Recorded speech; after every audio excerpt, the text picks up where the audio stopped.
funny dollar sign thingies we can put into operators to describe what I want to happen in each step. So this is to get the lingo down. It's my lingo, anything in parentheses. This is my lingo, this is my lingo, this is their lingo. And expressions and operators is what they talk about. That's my lingo. The rest is, what did I say? Operators, expressions, their lingo. Everything else is my way of understanding it. Okay? Hopefully helpful. Okay, so in the aggregation pipeline, not in the aggregation process pipeline. Yes, it is a pipeline. You can put, my collection dot aggregate operator, operator, operator, operator. Okay, great. That's kind of the story. Documents funnel into the pipeline, and each operator in the pipeline will transform or do something with the document and pass it along to the next one until there aren't any. Once there aren't any, all documents exiting the last one will be spit into an array and will be returned to you as a BSON document that contains that array of results plus OK:1 or OK:not1, meaning something went horribly wrong. Please check your syntax or run me again. There's an asterisk around all docs, one at a time, in the versus because it's not all docs and it's not all the time, and it's usually not the document, but it's a document. We'll dig into that. Keep it in mind. All of the operators they support are listed here right now. There's one in the baking that everybody's asking for, which is save to the end of the pipeline. What if I don't want to just show it on screen and have it disappear or come to my client? I want to save it somewhere so I don't have to run this expensive operation again. It's in the works, doesn't exist today, hopefully 2.4. But this was released, this quarter, in a quarter or two it's going to be out. It's lightning speed, the speed they move at. Okay, so here are the operators. Remembering all of this asterisk and all of this complexity. Group, this is why we're here, right? We have some documents and we want to aggregate, meaning we want to group them and do some aggregate operation. Match, that's a filter. It says, I don't want every document to pass along, only if it matches a certain criteria. Limit says, well, give me every document, but stop when you get to a number. Okay, fair enough. Skip. Yes. Sorry, within limit, is there a way to specify the beginning of the limit and the end of the limit? Or can you just Keep your question for half a second. Sure. Skip says, give me those documents, but only start processing. I'll do nothing with the first n. So skip and limit work together to say, work from the 10th to the 20th. Skip 10, limit 10. Skip 10, limit 10, not skip 10, limit 20, right? Good. Project is important. So project is your transform. Let's say my original document had a document nested within a document and within a document and blah, blah, blah, right? Complex document. And I don't like that deep tree that says person.name.first. I just want, first name.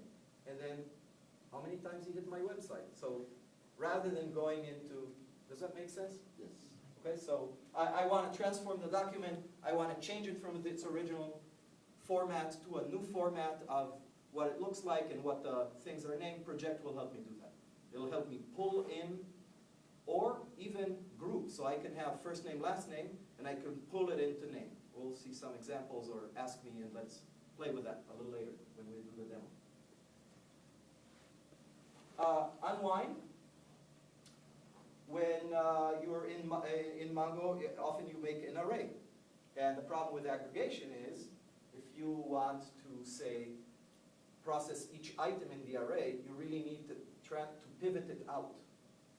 So unwind, what it does is it takes items in the array and produces a document for each item in the array that contains the whole original document plus only one item from the array as a first-class member.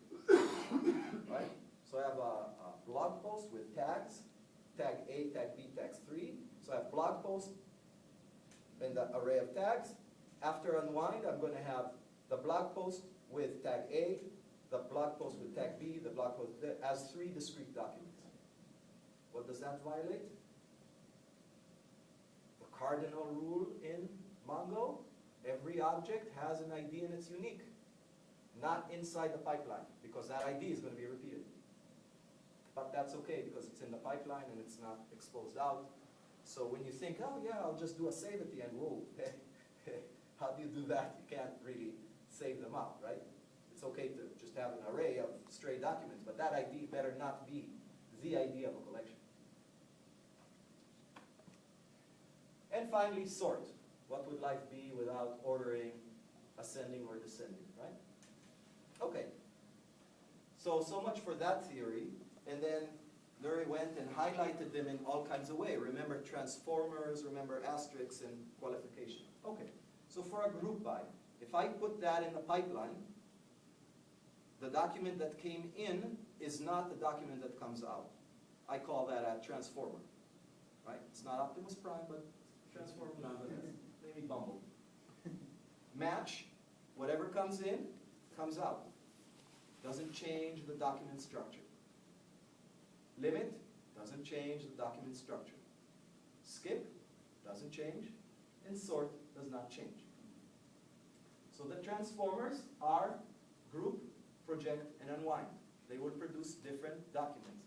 So when you're thinking initially, oh, the pipeline processes every document, yeah, the original document gets processed in, but further in the pipeline, it might be a completely different instantiated piece of memory document.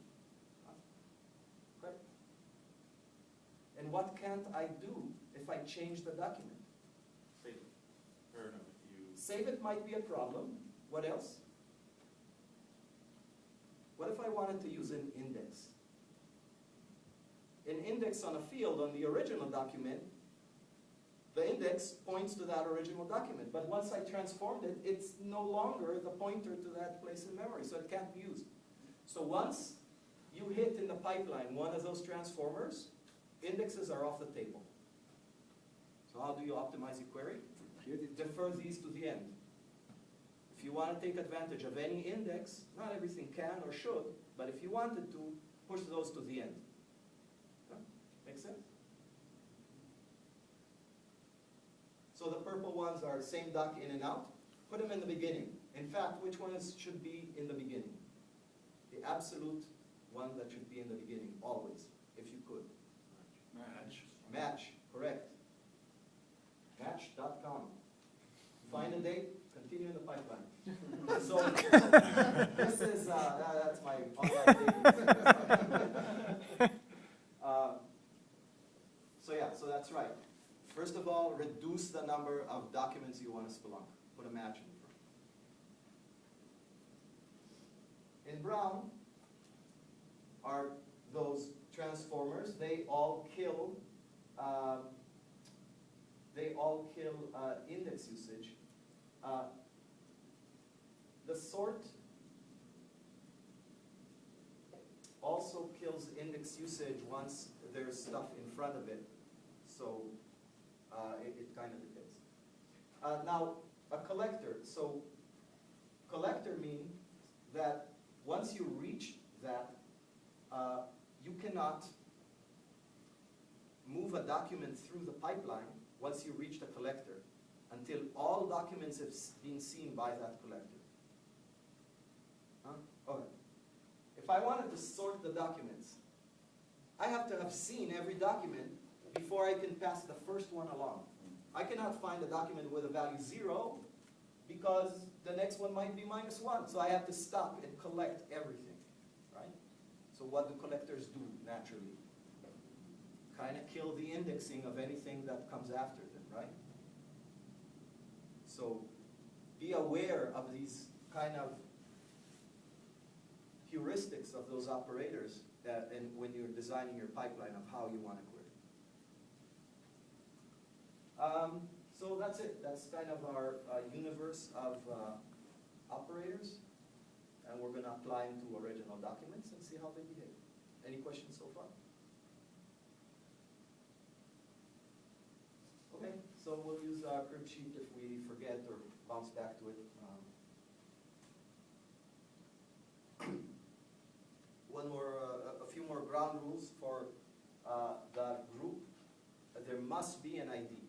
So when you want to group documents, you must give it the group by what, and that, whatever what is, needs to be an output document field named _ID.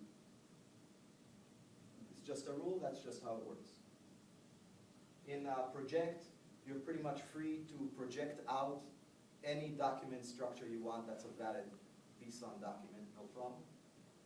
In unwind, I already told you there will be multiple, with each one.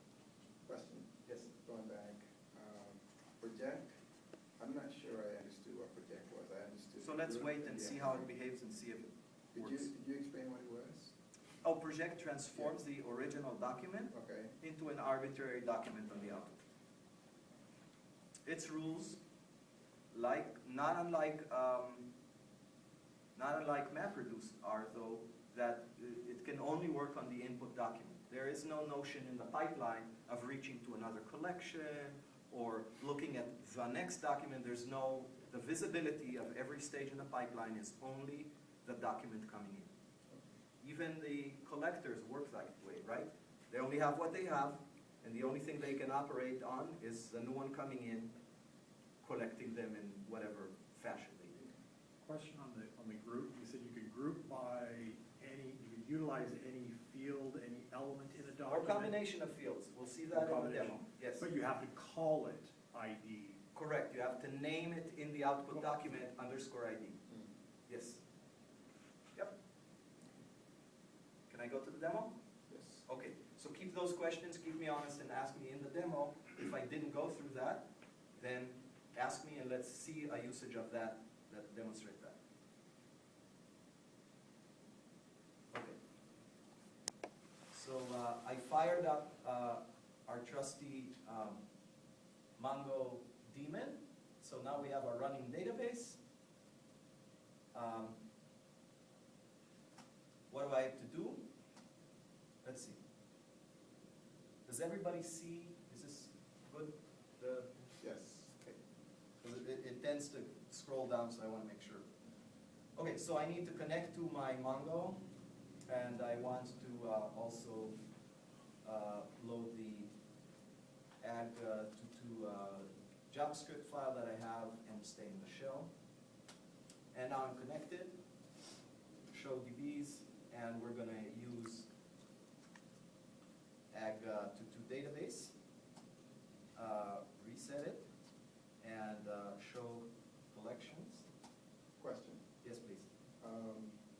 When you pass that second parameter to the Mongo executable, the